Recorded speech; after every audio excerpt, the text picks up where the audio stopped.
literally the act of trying to prove something itself is a concept of the ego. That's why it's in direct opposition to God. That's why you cannot prove God to somebody, because God does not want proof.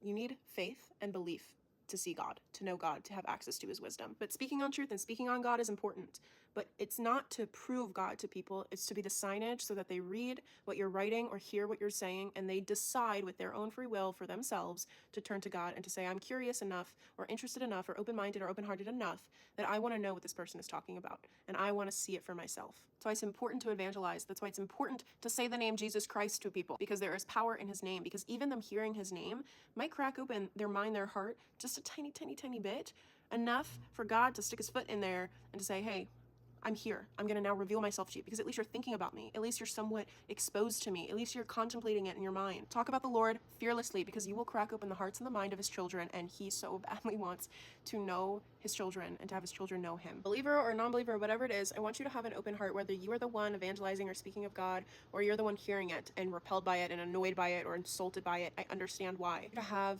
just a little bit of an open heart in truly believing that what they're speaking on is not their own personal truth, but it really is God, and that it is really a truth outside of them that they're trying to point you to.